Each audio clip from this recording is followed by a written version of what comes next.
현장 스님 제자 그 원측 스님은 신라 왕족 출신인데 6개국어에 능통했다는 사람이에요. 그런데 거기서도 아이고 그게 제대로 대우를 못 받는다고.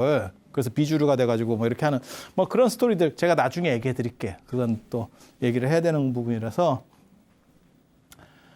그래서 현장 스님이 여기서 요 경전을 입수를 한 것 같고 이거는 몰랐던 것 같아요.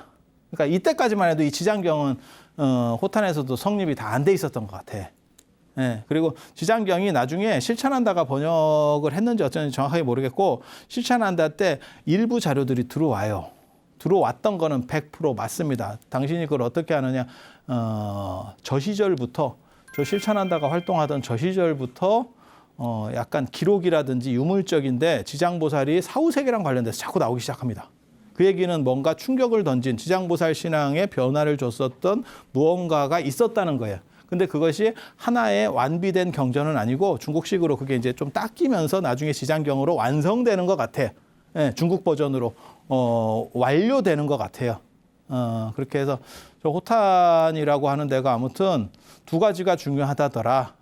라는 걸 기억을 해주세요. 화엄경이 완빵으로 만들어진 80권 화엄경, 그걸 신역 화엄경이라고 그래요. 그리고 그걸 주본이라고도 하고 의상대사나 지엄 스님이 가르치고 의상대사나 법장 스님이 배웠던 건 60권 화엄이고 그리고 저게 이제 신역이라고 하는 거예요. 그건 구역.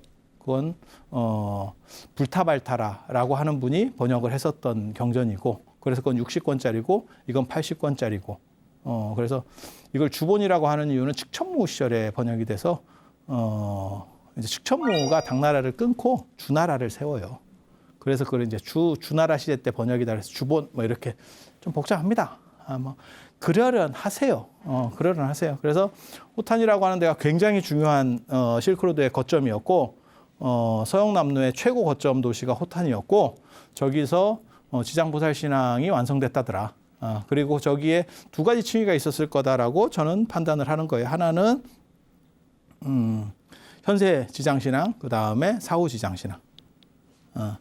그리고 그렇게 넘어가는 이유는 지장보살이 사후까지도 관장을 해야 되는 이유가 지장보살은 무불시대 부처님이거든요. 무불시대 부처님이라는 게 뭔 뜻인지 아세요? 그러니까 석가모니 부처님이 계시고 그 다음에 56억 7천만 년 뒤에 미륵 부처님이 나오세요. 석가모니 부처님은 사실은 가신 분입니다. 이게 돌아가신 분입니다. 그래서 요거를 과거 부처님이라고 합니다. 현장 스님 기록이나 이런 데 보면 뭐라고 나오냐면 과거 사불, 과거에 있었던 네 분의 부처님 이렇게 나오거든요. 그게 구류손불, 구나모니불, 가섭불, 석가모니 부처님이에요. 그리고 미륵은 미래불입니다. 그래서 미륵. 요 사이가 비어 있는 거죠, 지금. 이거를 무불시대라고 하는 거예요. 부처님이 안 계신 시대. 그때 최고 통수권자가 위임받은 사람이에요. 그러니까 부처님은 아니고 보살님들 중에서 당신이 좀 대리로 맡아주세요. 지금 대통령은 유고시고 그다음에 다음 대통령은 아직 안 뽑혔고 우리도 그런 거 했었잖아요. 서울시장도 뭐 그렇게 했었고 뭐 그렇게 했었잖아요. 지금 다 겪어봤잖아요. 그때 이제 최고 대통령은 아닌 거예요. 아니지만 대통령 직무대행을 하고 있는 거지. 그게 지장보살이에요. 그러면 그 직무대행을 하려면 현세적인 것만 하는 게 아니고 사후까지 다 할 수 있는 이렇게 아우를 수 있는 그런 게 있어요. 그리고 그 무불시대에 어떻게 주관자다라고 하는 거는 이 십륜경에 나오는 얘기예요. 그래서 아마 호탄 쪽에서 점점 지장신앙이 활성화되고 발전되면서 아마 그렇게 됐을 거다. 그리고 지장보살님이 이렇게 머리에 이렇게 모자 같은 거 쓰고 나오잖아요. 우리 같이 나오는 게 아니고 여기다 두건 같은 것도 쓰잖아요. 그게 약간 더운 지역 문화입니다. 뭐 저 페르시아 왕자들이나 안 그러면 중동 이렇게 하면 이렇게 쓰고 나오거든요. 그 햇빛 강하기 때문에. 그래서 그렇게 쓰는 거라고 생각하시면 돼요. 그래서 머리에 쓰는 버전이 있고 안 쓰는 버전이 있지. 그리고 참고로 말씀드리면 지장보살이 우리나라에서 어떻게 보면 지장보살 상 중에서 가장 예쁘고 대표적인 게 선운사 도소람 지장보살님이에요. 그거 가보세요. 그러면 굉장히 환희심 나는 모습으로 되어 있어요. 그런데 거기에 보면 이렇게 이걸 법륜이라고도 하는데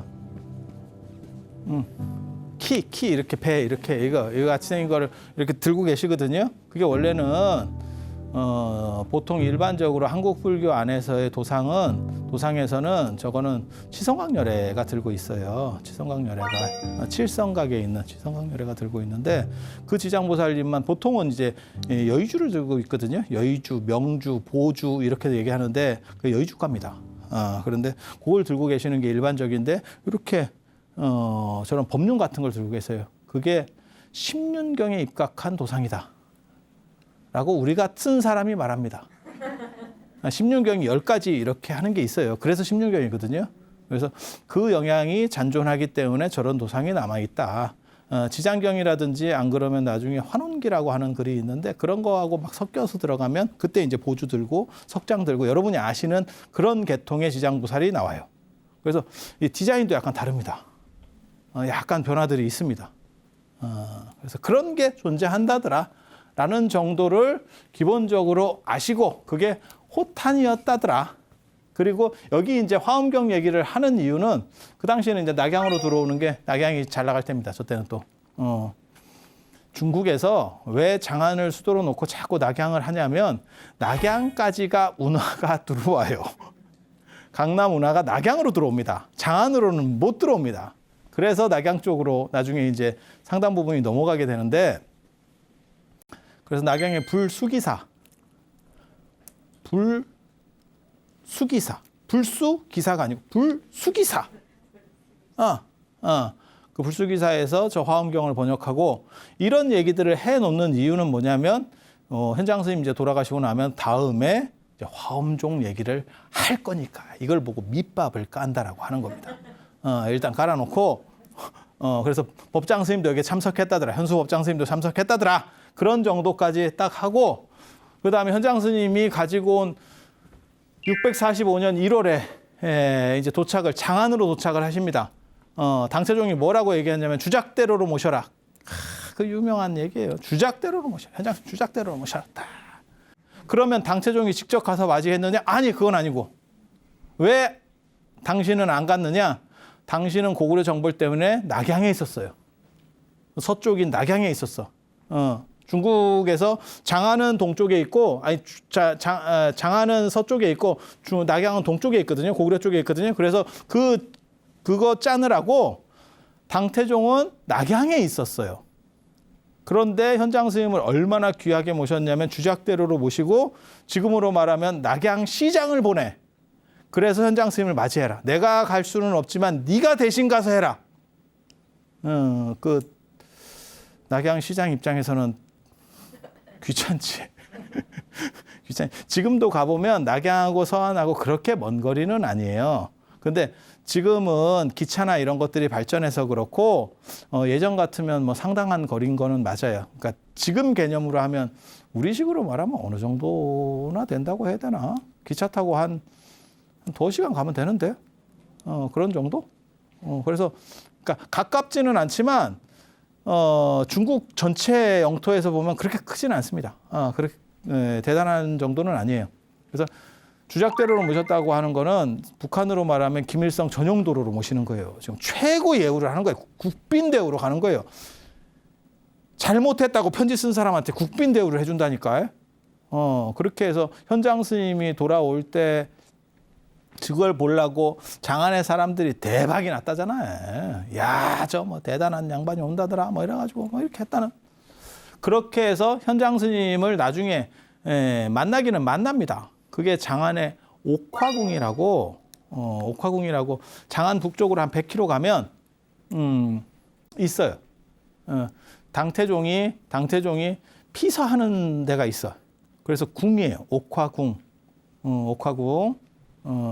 그 피서하는 데서 이제 만나고 뭐 어쩌고저쩌고 하는데 나중에는 그게 절이 됩니다. 그래서 현장 스님이 그 옥화궁에서 돌아가십니다. 651년에 절로다가 바꿔요. 보통 그래서 옥화사로 바뀌거든요. 아니 그렇게 되는 거예요. 중국에도 지금 북경에도 가면 옹화궁 이렇게 돼 있거든요. 중국 북경을 대표한 우리식으로 말하면 약간 조계사 같은 사찰이 옹화궁이에요. 북경의 옹화궁. 근데 왜 옹화궁이냐면 그게 옹정 황제가 잠저거든요. 그러니까 황제 되기 전에 자기가 황제 될지 모르고 이렇게 살던 그런 데예요. 그런데 그렇게 황제가 나면 그 사람이 황제가 되면 그 원래 있었던 집을 사람이 못 살게 해버립니다. 왜? 거기는 왕기가 서렸다고 생각을 하거든. 그래서 함부로 못 살게 해요.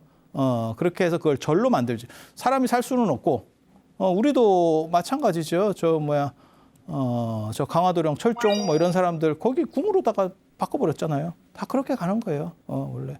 그래서 옹화궁도 지금은 사찰이죠. 근데 궁이라는 이름을 쓰는 이유는 원래는 그게 궁이었었기 때문에. 그리고 옥화궁도 그런 거예요. 그렇게 해서 저런 데서 만나고 당신이 뭐를 가지고 왔냐면 경전을 657부를 가지고 왔고 사리를 150가를 가지고 왔고 불상을 7구, 불상 좋은 거를 다 모사해 왔대요. 당신이 인상 깊은 거는 다 모사해 왔대. 그중에서 지금까지도 가장 대표적으로 남아있는 게 우전왕불상이라고 하는 걸 모사해 왔대. 우전왕불상은 인도 불교에서 최초로 우전왕이 만들었다라고 전설적으로 전해지는 불상이 있는데 지금 양식으로 봤을 때는 뭐 굽타왕조 시절의 불상이 아니겠나 뭐 이런 정도의 불상인데 그 당시 인도 사람들은 그걸 우전왕이 만든 거를 가지고 계속 모사해 왔다. 이렇게 퍼져 있는 우전왕류의 디자인 불상이 있어요. 아쇼카 왕류의 디자인 불상도 있어요. 아쇼카 왕이 모셨다 뭐 이런 디자인 불상도 있어요. 불상과 관련돼서만 얘기하면 둘 다 굴합니다. 왜냐하면 불상은 기원 전후에 만들어지기 때문에 아쇼카 왕이나 부처님 당시에는 불상이 만들어질 수가 없어요. 그런 전설들을 가지고 있는 불상들이 있었다. 그리고 그것들이 유행하는 그러니까 어떤 생김새, 그러니까 불상도 유행이 있습니다. 여러분 아시는지 모르겠는데 석굴암 불상이 우리나라 불상의 유행을 주도했어요. 여러분이 판단을 어떻게 하실지 모르겠는데 왜? 석굴암 불상 부처님 전에는 양쪽의 어깨를 다 덮었어요. 부처님이.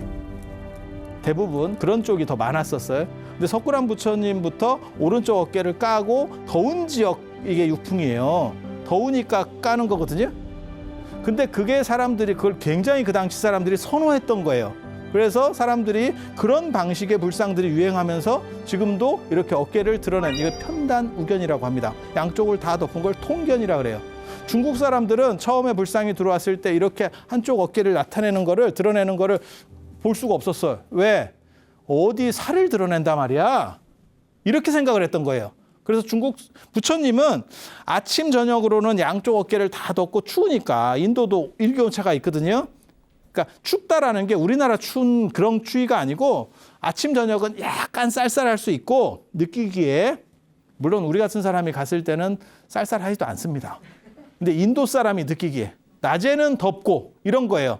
그래서 그거를 옷을 아침 저녁으로는 양쪽을 다 어깨를 덮고 그 다음에 낮에는 오른쪽을 이렇게 까가지고 이 밑으로 이렇게 당겨버리는 거거든요. 바람 통하게 더우니까. 이해가 되시죠? 그렇게 해서 두 가지 패턴이 다 있는 거예요. 그런데 중국 사람 입장에서는 어깨 드러내는 살을 노출하는 문화가 아니거든요, 중국은. 그래서 그거에 대해서 부정적이어서 약간 덮는 쪽 불상들이 많이 있었어요. 안 덮더라도 뭐라도 걸쳐놓는 불상들로 바뀌기 시작해, 패턴이. 그런데 우리나라로 와서는 통일신라나 고려 때까지 우리나라가 약간 이렇게 유목문화 계통이 많아서 조선하고는 완전히 다릅니다. 살 드러내는 거에 대한 거부감이 없습니다. 그러니까 어떻게 보면 지금하고 비슷해요. 여러분 어렸을 때 생각해 보시면 살 드러내면 굉장히 약간 경박스럽다라고 봤었거든요. 그래서 뭐 이렇게 처음에 연예인들이 뭐 어디를 노출하고 뭐 배꼽티를 입고 나오고 뭘 어떻게 하죠 저렇게 하고 그러면 뭐 찢어진 청바지를 입고 나오고 어쩌고저쩌고 하면 뭐 그런 얘기들이 있었잖아요. 애들이 찢어진 거 입으면 꼬매줬다고 하는 그런 말 같지도 않은 얘기들도 있고 뭐 이런 얘기 있잖아요. 엄마가 꼬매줬다 힘들게 다 꼬매놨다 뭐 이런 거. 그게 이제 세대차를 얘기하는 거잖아요. 근데 지금은 뭐 헐벗고 다니든 딱 째는 걸 입든 뭘 입든 간에 별 관심이 없잖아요. 그런 거에 대해서 이제 용인되는 시절로 바뀌었잖아요. 그렇지 않나요? 그렇게 바뀌는 거예요. 그래서 그게 노출이 자유로운 게 유목문화고 그 다음에 이렇게 싸매는 게 농경문화 유풍이라고 보시면 돼요. 그래서 통일신라 시대 때 그 약간 노출형 문화, 약간 섹시한 그러니까 부처님한테도 그게 훨씬 더 보기 좋았다는 거야. 그래서 석굴암 부처님이 만들어진 그 시대쯤부터는 전부 오른쪽 어깨를 내미는 쪽으로다가 지금 우리가 생각하는 그 패턴으로 바뀌기 시작하는 거예요. 그래서 이게 유행 패턴이 있다. 그 얘기를 해주고 싶은 거예요. 유행 패턴이 있다. 그래서 그런 정도 생각을 하시면 되고, 그런 우전왕 불상 얘기도 있고, 또 현장 스님이 기가 막힌 불상, 저도 꽂혔던 불상이, 지금도 인도 가면 있는 불상입니다. 인도 불상 중에서 가장 아름다운 불상, 바라나시 양식을 대표하는 불상계 어떻게 보면 지존이에요. 그게 저 사르나트 박물관, 노계원 박물관에 있는 초전법륜상입니다. 초전법륜상. 그 상도 모사해 왔대요. 저도 인도에 가서 그 상을 사왔거든요. 아니, 거기 이제 만들어 놓은 걸 사왔거든요. 근데 그런 식으로 해온 거예요. 그리고 중국에서 저런 대표급, 당신이 다니면서 스토리도 있고, 그 다음에 불상이 아주 이렇게 장엄하게 잘 되어 있는 이런 불상들을 7구를 작게, 스몰 사이즈로 한 40cm, 20에서 한 45cm 정도 사이로 다 모사를 해서 가지고 와서 중국에서 이제 퍼뜨리기 시작하는 거죠. 중국은 다 기술이 있으니까 거기서 이제 점점 커지면서, 그래서 현장 스님을 기점으로 해서 약간 불상 패턴도 바뀝니다. 중국의 불상 유행 패턴도 바뀝니다. 그래서 그렇게 생각을 하시면 되고, 그리고 이제 자은사 사건이 벌어져요. 자은사. 이게 당 태종이 649년에 돌아가시는데, 고종이 이제 황태자일 때 자기 어머니를 위해서, 어머니는 벌써 돌아가셨어요. 648년이면 636년에 돌아가셨으니까 벌써 한 10몇 년 됐잖아요. 한 12년, 13년. 그러니까 이제 황태자가 아버지가 이제 조금 이렇게 오락가락 이제 좀 많이 이렇게 쇠퇴하시니까 저렇게 얘기를 하는 거죠. 이제 어머니를 위해서, 이제 황태자도 이제 끝발이 있으니까, 그래서 절을 지은 게 자은사. 자애로운 어머니. 자은하면 어머니예요. 그래서 자은사를 건립을 합니다. 건립을 하고 이제 초대 주지로 현장 스님이 가세요. 현장 스님이 가요. 어떻게 보면 효자지. 엄마를 위해서 저렇게. 그래서 자은사가 진짜 좋은 거는 중국에서 가장 수익이 좋은 사찰은 소림사입니다. 연 매출이 1조 원. 1조 원의 소림사. 그런데 제가 볼 때는 제일 좋은 절은 저는 자은사 같아요. 자은사는 진짜 우리식으로 말하면 강남 대로변 한복판에 있어. 아니, 그게 좋은 게 아니고 서안은 일부러 저 자은사를 끼고 그 도시계획을 한 거예요. 그러니까 도시계획을 하다 보니까 그 안에 자은사가 섞인 게 아니고 자은사를 중심으로 도시계획을 해버렸다니까. 그러니까 다르죠. 그러니까 문화상품까지 넣어버린 거야. 같이. 근데 왜 자은사냐면, 이제 나중에 당신 어머니 때문에 그런 것도 있지만, 저게 이제 진짜 유명한 건 이제 대안탑이거든요. 그게 이제 현장 스님이 너무너무 감명 깊은 탑의 이야기, 그게 나온다고. 그리고 이게 자은사 하면 보통 현장 스님이 만든 이 대안탑 얘기가 나오는데, 대안탑의 세트가 아닙니다. 황룡사하고 황룡사 구층목탑이 세트가 아니듯이, 황룡사는 진흥왕이 창건을 하는 거고, 황룡사 구층목탑은 선덕여왕 때 창건되는 거예요. 그래서 한 100여 년 이상의 시차가 납니다. 100여 년까지는, 100여 년까지 가나? 뭐 아무튼 그 정도의 시차가 나요. 그 정도의 시차가 나. 그래서 같이 만들어지는 게 아니에요. 세트로 만들어지는 게 아니에요. 추가되는 거예요. 추가되는 거예요. 요 자은사의 대안탑도 마찬가지입니다. 그래서 대안탑 같은 경우는 고종 때, 여기는 태종 때, 여기는 고종 때, 이렇게 해서 현장 스님이 추청을 해요. 저기다가 경전을 보관하게 큰 탑을 하나 만들어 쓰면 좋겠습니다. 딱 이렇게. 그리고 그거를 돌로 만들고 싶어요. 그리고 저 탑에 얼마나 애착을 가졌냐면, 당신이 직접 벽돌을 날랐대. 탑 건축할 때 직접 벽돌을 날랐대. 그 정도로 성의를 보여요. 그리고 저 탑을 만드는 이유가 뭐냐면, 거기다 경전을 다 보관하기 위해서. 당신이 모셔온 경전을 보관하고 거기서 빼서 이제 번역을 하는 거예요. 그런데 저게 당신이 인도에서 본, 어떻게 보면 최고의 스토리가 있는 탑인 거죠. 그래서 기러기 탑이라고 했다. 저기 원래는 안탑입니다. 대안탑이 아니고 그냥 안탑입니다. 안탑. 단지 나중에 저쪽 천복사에 또 다른 안탑이 만들어지면서 그건 소안탑이 되고 이거는 대안탑이 되는 거거든요.